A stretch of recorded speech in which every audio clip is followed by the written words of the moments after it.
Okay, people, this is episode 3 of how to explain this workout. So wait, you guys want to know what I just realized? At the end of the videos, I always say like comments, questions, concerns, comments, any tips, but I also say I have an Instagram and a YouTube, but I never explain what that Instagram is or that YouTube is because I upload on both platforms. So just so I could get this out of the way, my YouTube is My Tight Fit, and my Instagrams, because I got 2 Instagrams now. One of them is also My Tight Fit, and the other one is My Tight _fit. Just want to get that out of the way. Okay, so the first exercise that I'm gonna do, and as you already know, we're outside. And since we're outside, we're gonna do some calisthenics. So the first exercise that we're gonna do is push-ups. Now, push-ups is really standard. It's basically the foundation of fitness. Every beginner does a push-up, or at least progresses to do a push-up. So I'm gonna teach you how to do a push-up. Let's get into it. Okay, so the way that you want to do a push-up is by, obviously you wanna stand up, and then you want to go down on your tippy toes, and then you want to crawl forward on the palms of your hands, and then you want to push your legs back. And as you in this position is called a hand plank. The other one is called a forearm plank, where you just on your forearms, but this one is called the hand plank. Now, for this position, you want to make sure that you keep your body straight, like as straight as possible. So I don't want to see like this. I don't want to see like this. I want to see this. So the way you want to do this is you want to tighten your abs, tuck in your butt, tuck in your pelvis, and just keep your body straight. And now once you in that position, you want to make sure that your hands are aligned with the chest fibers. The way I like to do it is that I want to allow my hands to align my hands. Oh my God, can't speak. I want my hands to be aligned with my nipples.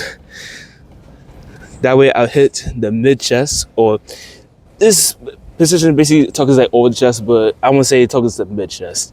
So basically you want to be in this position, and you just want to go down, close to the floor, and then push back up. I'll show a different view right here. So go down, and come back up. A few more tips to execute a push-up.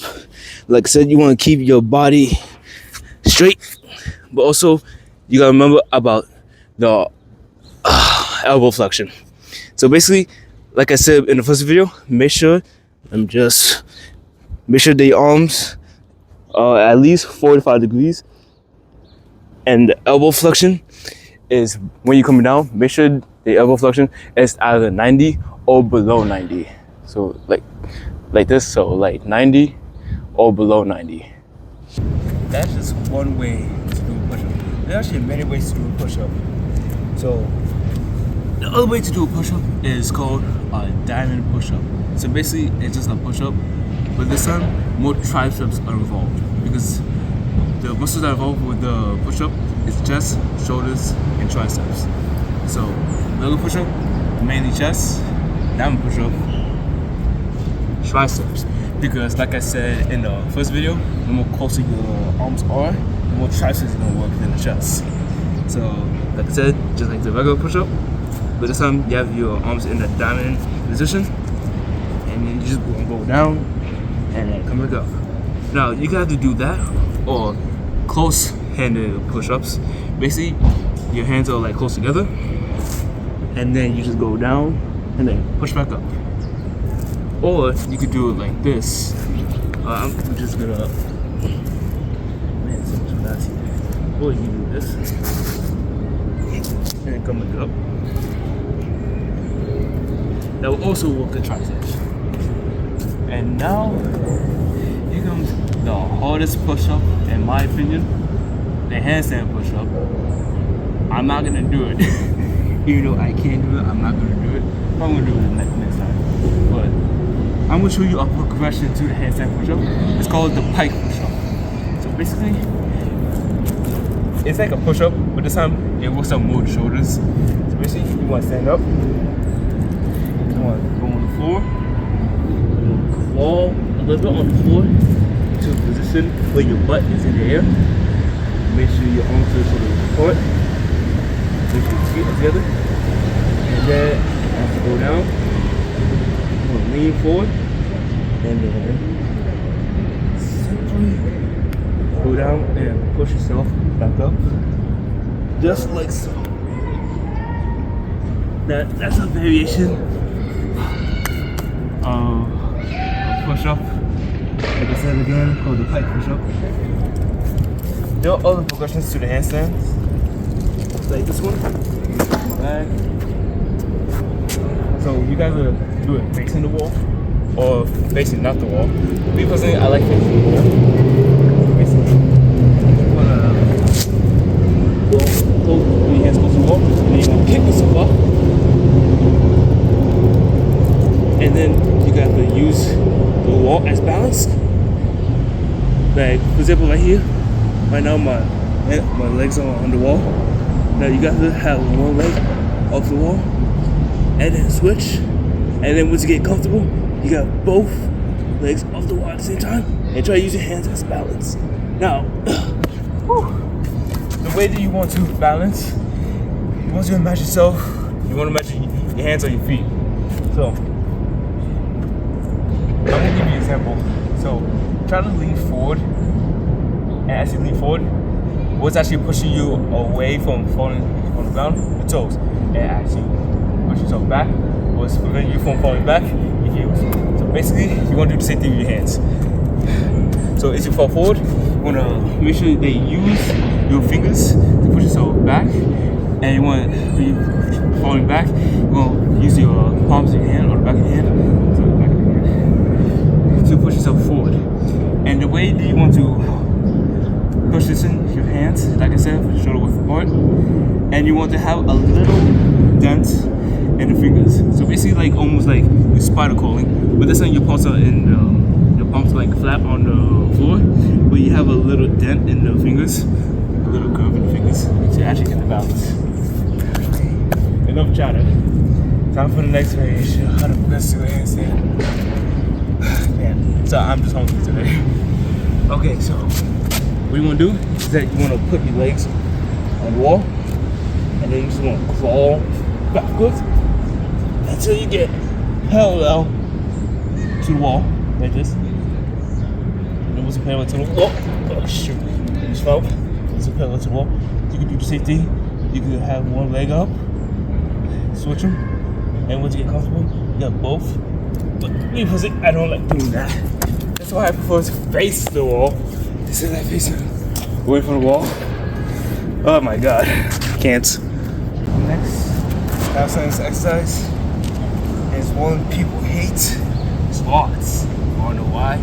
Because people skip leg day. I am one of those people. Skip leg day. So I don't train my legs. Like, have you seen my legs? I don't train them. So basically, the way you wanna do a squat, I'm gonna face this way. So you want to keep your body up straight. I don't know what to say after that. Okay, so I'm gonna say this: shoulder width apart with the legs. Keep your body up straight. You want to bend the knees, and as you bend the knees, you want to hinge at the hips, but you don't want to hinge like too much. You want to just keep yourself upright, but have a little hinge in the hips. And as you go down, keep your back up straight. Now, some people can't like go this far when they're squatting. Me, on the other hand, I have a lot of mobility, so I can just like go this far. But 90 degrees is fine. So like I said, legs shoulder width apart, and then go down. And also as you go down, make sure that your knees do not cave in like this. You want to have your knees like spread out like this. So what I'm saying is that the way your toes are pointing is the way your knees should be pointing. So if my toes are like pointing like this way, my knees should be going that way. If my toes is pointing this way, my knees should be pointing the same direction as my toes.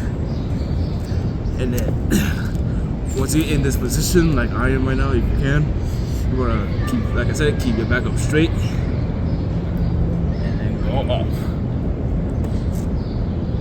So I said again, up straight, calm down, don't cave in your knees. Now the back straight hinge a little at the hips, and then come back up. That's one variation of a squat.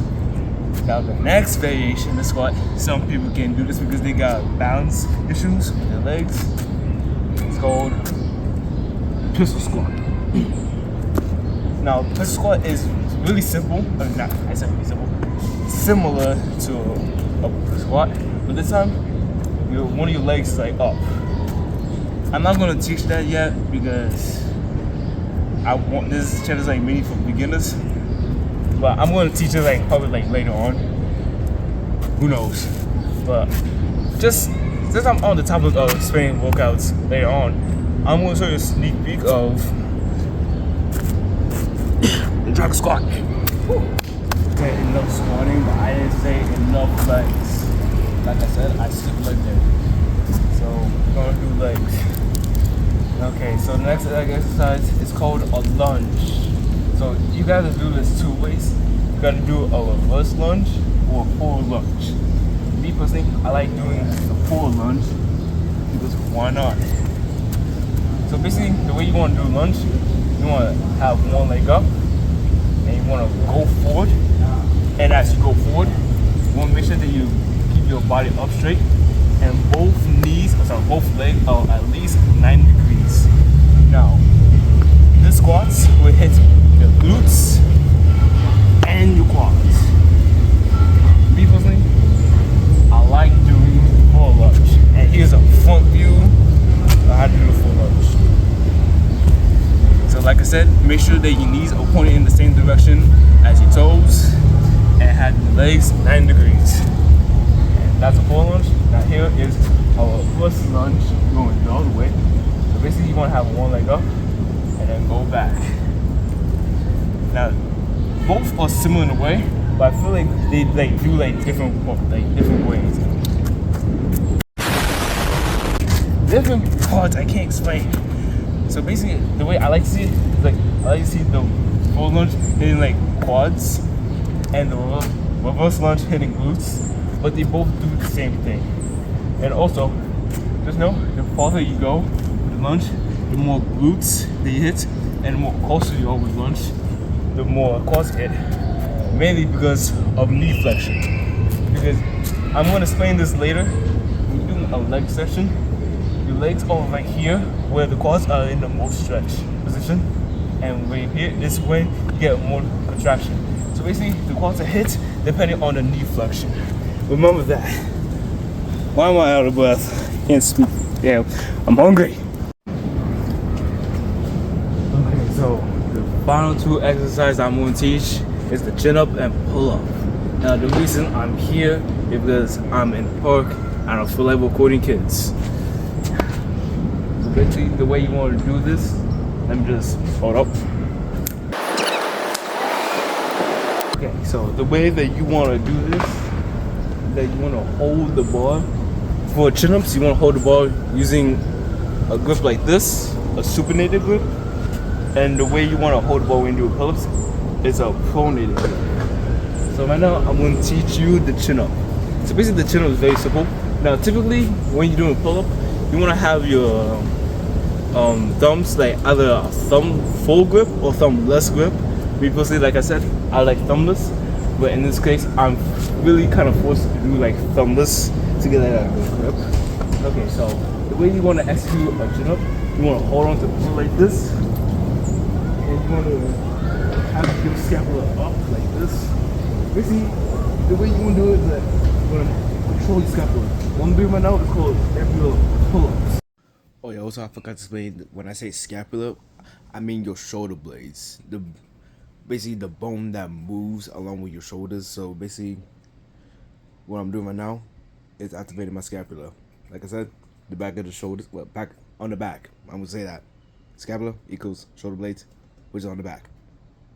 It should help you execute your pulls much more efficiently. So basically, like I said, scapula contraction up, and then you want to pull up using your biceps. So basically you're over here and now you're over here. Now if you can't do a chill up or pull up, you gotta have some assistance.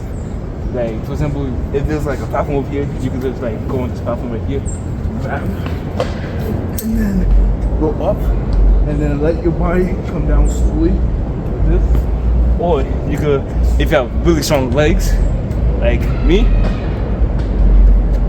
you could jump up, and then like as simple, let your body go down slowly. Those are called chin-up negatives. Sorry, I have not eaten anything. Okay, so now it's time for pull-ups. So basically, like I said, oh my god, supinate and coordinated grip, and have your scapula up, this, and you want to hold yourself using your lats. So basically, not sure if I mentioned this in the first video, the lat pull down is similar to the pull up, but this time with the pull up using more stability of your body. Now, something I forgot to mention about the pull ups is that you want to tighten up your abs. So hold on, let me see if I could get a different angle. I had to change up the camera a little. Okay, so when I say you want to tighten up your abs, I want your legs to be like in front of you. So basically, I don't have a taught this yet, but you want to do a hollow body. I want to teach that next video where we do ab exercises. So basically, you want to, like I said, have your body like your legs in forward. It's got protracted, and you want to come up like so. And you want to make sure that your abs are tight, because this is a stability exercise. So not stability exercise. I'm lying. It is a stability exercise because you're training your core to have the stability you need to exercise, to execute the exercise. You can't speak for a damn thing. Okay, so to reevaluate what I just said: supinated grip, chin-ups, pronated grip, pull-ups. If you're struggling with either one, you could use a platform to get up and then allow your body to come down, or you could use your legs to jump up and then come back down slowly, and make sure that you tighten up your core for that stability. Oh, Jesus Christ, man. Okay, so that's the end of the video. So for me starting hearing out, I couldn't think, and I'm very hungry. Yeah, I really did eat. I need to eat after this, man. It's like, what time is it? Almost like 11 o'clock in the morning. I can't. So sorry for all the starting and stopping like mid sentences. I hope the message got through with the exercises, but nothing I could do about it. So like I said, this is the end of the video. So like, subscribe, follow. I got both Instagram and YouTube. Like I said before, my two Instagrams is mytyfit, and the other one is myty_fit, and the YouTube is mytyfit. And also, I forgot to mention, I also have a third one. It's called the Strong Ones _IG. It's something I created over the summer. Just know that. TSO, the Strong Ones. Remember that. So like, subscribe, follow, and I'll see you next time. Goodbye. Ah, yes, my fuel.